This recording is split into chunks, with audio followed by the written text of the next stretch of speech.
I served in the United States Air Force in 1998 to year 2000. And what made my decision was I wanted to be a part of something, a group, and I wanted to work on military planes. And something I've always wanted to do as a kid, and to actually get that opportunity was really wonderful. So, and at the time, I was actually living with my mother, and my mother is actually a retired Iraq soldier, and she served at the time. She was in Fort Belvoir, Virginia, and I was making that decision like, Mom, I want to go in the military, and she thought it was a wonderful idea. So I had the backing from my mother, my stepdad, and friends and family. And 1998, I remember that day of saying, this is it, this is me. And I remember that song, Proud to be an American, the day they swore us in. And, it was emotional at the same time because it's like we were not aware of what's going to happen, what's next, where we're going. So it's just all mixed emotions all in one. My time in the military was wonderful. Got to travel a lot. So to be a young guy going to the military and traveling, I went to, we first, if I remember correctly, Texas. Shepherd Air Force Base, Texas is like the college for the U.S. Air Force, where we go and get trained on what we are actually going to do for the military. And the basic military training is see if you can cut it in the military. And when I remember being in junior ROTC in high school, I got ranked pretty quickly for discipline, things like that. So I became a lieutenant colonel. And I remember the day I got to basic training, those brim instructors you see, they got the brim hats, the drill instructors, they were like, who has the most rank here? And I did not know, being a young airman, I was like, oh, me. Good, you're in charge of everybody. I was like, oh. So, it was wonderful to actually be in charge of an entire squadron at a young age. It showed me how to lead, be a leader, direction. And when I went to Lackland Air Force Base in Shepherd, also in Texas, that was that training on the jets, the hands-on, learning the GE Pratt Whitney motor. And it was just a wonderful experience to meet a lot of people. And it's like yesterday. I found myself in a housing crisis when, honestly, as a father, I was trying to provide for my children. And the child support is very high at the moment. And it really drained me financially to the point, as a truck driver, I've been very stable for like 20 years. So I'm used to a nice income that takes care of me, but being the man that I am, I had children, life happens. You don't always tend to split up with the person you're with.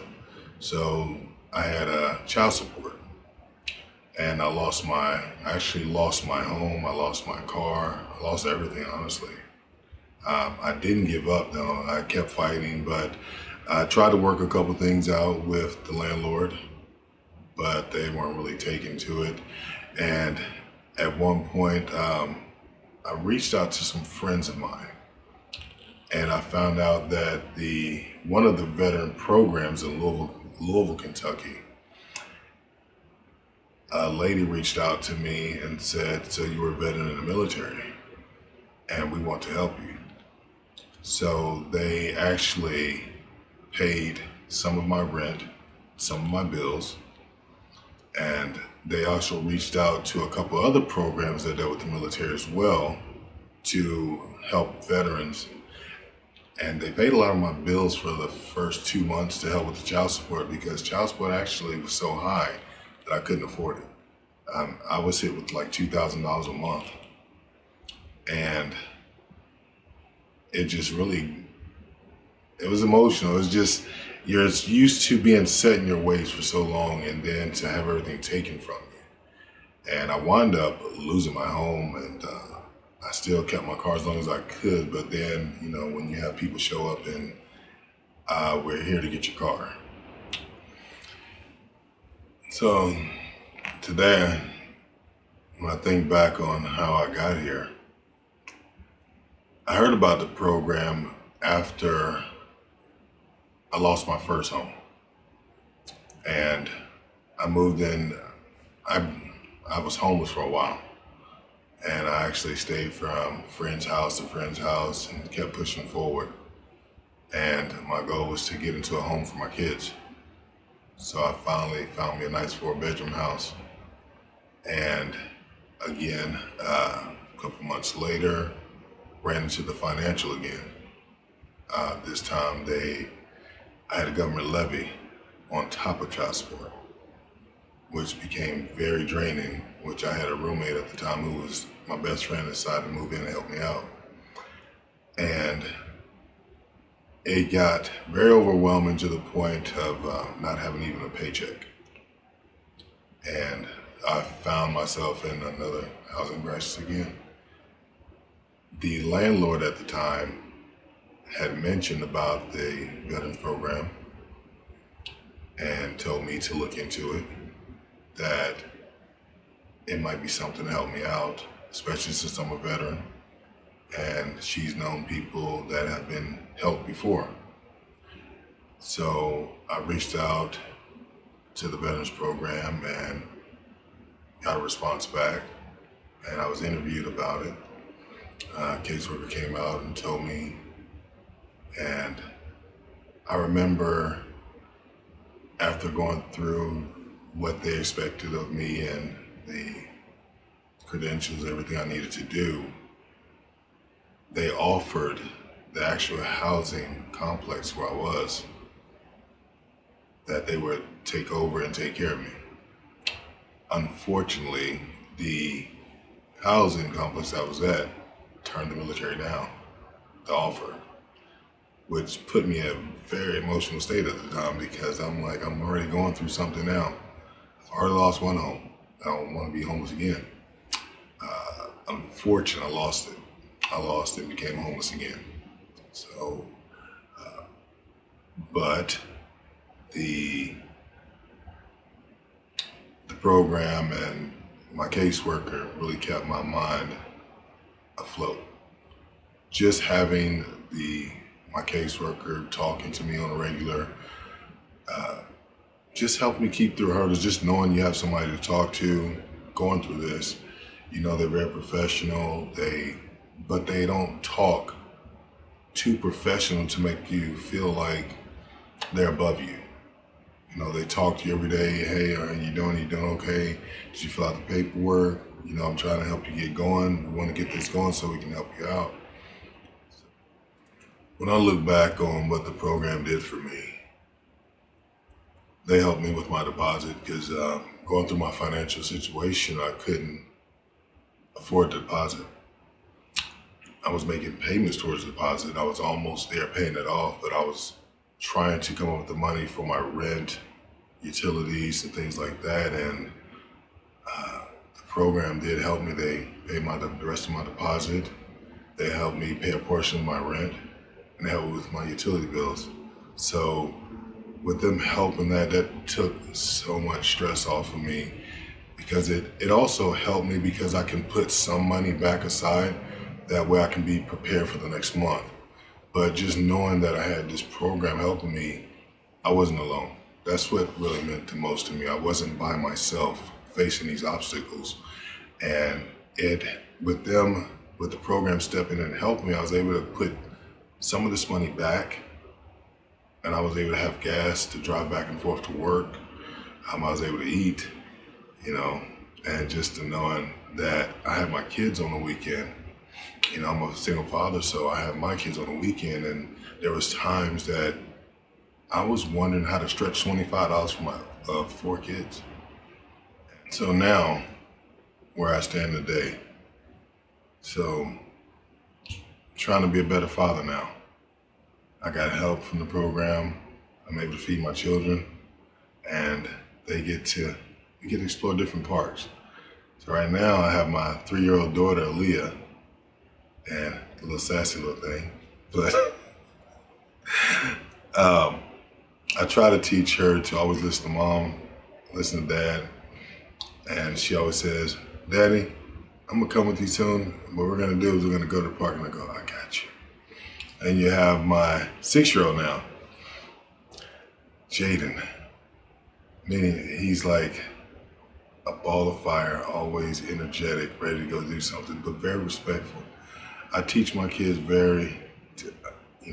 I teach them various things, but one of the biggest things I teach them is respect. So if you ever catch me out with my kids, they'll say, excuse me, yes sir, no ma'am, just like the military taught me. My kids are very respectful on a lot of levels. And I've been told as a dad out in public, your kids are very well mannered. And Jaden's just always been telling me, he says, Daddy, I got you. Then you have Orlando Jr. A lot of people thought I favored him, and it wasn't really I favored him. He's really a mini-me. He's the one that likes to be up under dad. If I'm working on the car, he's working on the car. If I'm vacuuming, Daddy, can I vacuum? Yes, you can. Daddy, can I make the bed? Can I help you cook? So he is really a mini-me on a lot of levels and very strong to be his age. For a 7-year-old, is very strong. I remember his godfather, which is my best friend, they were sitting on the couch. And my son walks over to them and picks him and 2 adults up on the chair. I'm like, but he's on medication. And I try to teach him that medicine doesn't run you. You can fight the medicine. I think the same morals I did in the military, I instill in him. So I try to show him that yes ma'am, no sir, you can do things. And I was taught to never give up. So sometimes my kids run into situations of I can't. And I always tell my kids, I say, Daddy's been through a lot. And I never said I couldn't do anything. I said, so never say you can't. And I said, if you fail, he said, well, Daddy, if I fail, does that mean I can't do it? I said, no, find a new game plan. And then I have my miracle child, Elijah. He is 9 years old. He is my miracle child because he was hospitalized for 6 months. He almost didn't make it. The doctors told me that, unfortunately, sir, your son could pass away tomorrow, or he can live to be an old man. He had MRSA, we don't know how, 7 surgeries, and almost died. And to this day, he's one of the most energetic children, jumping off of playgrounds and jumping off of obstacle courses. You would never think he was a child of that. And his sister, I love her to death. She was more like an orphan child at 2 years old, and I remember picking Elijah up a lot. And she just looked scared one day. It's like, can I go with you? Sure. One weekend taking Jasmine at 2 years old turned into 11 years. So I have another daughter. So there's no stepdaughter, she's mine. And I remember one day she says, can I call you Daddy? Sure. And so to this day, one proud, happy father, so today, where I stand now, no longer on the road anymore. I have a nice 8-to-5 job, and I'm now, my title, Human Resources Safety Manager. I now tackle 3 companies under one umbrella. I have more time for my kids, and due to the program helping me out, I will now be enrolling in real estate pretty soon. I've already attended my first real estate seminar. And I have family in real estate, mom's in real estate, and my mom's a retired Iraq soldier. My step brother is now going into the military. My stepdad is a retired Iraq soldier as well. So with my brother being in real estate, my mom is now a real estate agent, I will be pursuing real estate here soon. Right now my future is to go into the real estate business because I've had so many people say my character, who I am as a person, I'll do well in this business. But at the same time, the job I currently have, I love it. I love my job. I love the fact of just having this hometown spent with my children, being a very active father. And right now I see myself putting their butts in college.